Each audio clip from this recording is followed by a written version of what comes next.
Você já ouviu falar sobre o bule de Russell? Bom, o bule de Russell é um argumento muito usado em cima de uma analogia que foi feita por um filósofo chamado Bertrand Russell, onde ele conta uma história, um artigo que ele escreveu, onde ele conta a história e pede para você imaginar o seguinte: imagina que você está tomando um chá tranquilamente.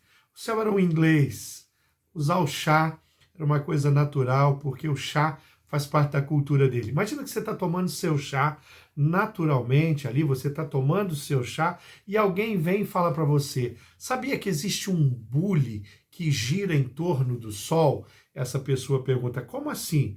Um bule que gira em torno do Sol? Bom, provavelmente aquela reação primeira, aquela reação imediata, seria pedir para essa pessoa uma prova. Mas como assim? Existe um bule que gira em torno do Sol? Um bule de café.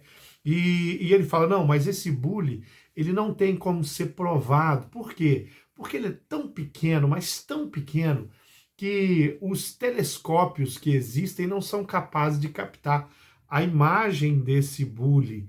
Então, essa pessoa vai ouvindo isso, sério, mas existe esse bule? Ela tem até a tendência a acreditar, de fato, que esse bule existe. Essa analogia do bule foi exposta pela primeira vez por esse filósofo e matemático, Bertrand Russell, em 1952, em um artigo onde ele escreve: Deus existe com um ponto de interrogação. Bom, se a existência do bule fosse afirmada, segundo a Russell, em livros antigos, e se nós ensinássemos para as crianças todos os domingos sobre a existência do bule, essas crianças iam crescer sem duvidar de que fato aquele bule que gira em torno do Sol existe. Russell afirmou que essa é uma invenção, uma criação, uma analogia que ele criou para explicar a não existência de Deus. Por que as pessoas acreditam em Deus, segundo esse filósofo? É porque as pessoas ouvem sobre Deus durante toda a sua história, porque existem livros antigos, milenares, que falam sobre a existência de Deus. Então é exatamente por isso que as pessoas acreditam em Deus. Russell era um ateu, ele não acreditava em forma alguma na existência de um Deus. Então, ele usou esse argumento, e esse argumento é repetido, esse argumento é muito usado nas calorosas discussões entre aqueles que são fiéis, credos em Deus, e aqueles que são ateus, que não creem em Deus. Eu queria que você pensasse um pouquinho sobre as razões que nós temos para acreditar em Deus. Primeiro, eu quero citar a natureza. Olha o que diz Romanos, no capítulo 1, versículo 20. Pois desde a criação do mundo, os atributos invisíveis de Deus, seu eterno poder e sua natureza divina têm sido visto claramente, sendo compreendido por meio das coisas criadas. Eu acredito em Deus por causa da natureza. Eu acredito em Deus por causa das coisas tão profundas e complexas que o homem leva tanto tempo, centenas de anos, milhares de anos, para entender, às vezes, como uma coisa funciona, uma coisa simples, por exemplo, como a própria natureza do homem. Simples para Deus, mas não para o homem. Mas a ciência avança, ela faz descobertas da complexidade. O meu corpo, o jeito que eu funciono, a minha mente me leva para a existência de um Criador. Quando eu olho a vegetação, quando eu olho a natureza, quando eu olho o ciclo, quando eu olho as estações, quando eu vejo animais se relacionando com uma inteligência que não brotou do nada, brotou da existência de um Deus. Eu entendo que tudo isso é espantoso. Espantoso o suficiente para mim olhar para cima e dizer: existe um Deus. A outra razão que eu creio na Bíblia está em 2 Pedro 1, 20 e 21, diz assim: antes de mais nada, saibam que nenhuma profecia da Escritura, porém, provém de interpretação pessoal, pois jamais a profecia teve origem na vontade humana, mas homens falaram da parte de Deus, impelidos pelo Espírito Santo de Deus.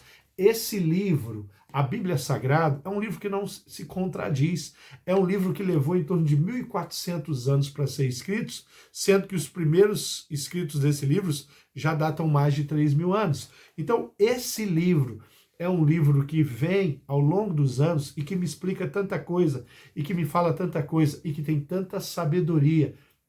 E eu não tenho como não ler esse livro sem acreditar, o meu coração, que aqui nós estamos falando de palavra de Deus, daquilo que vem do céu, de homens inspirados por Deus. Não existe nenhum outro livro como a Bíblia.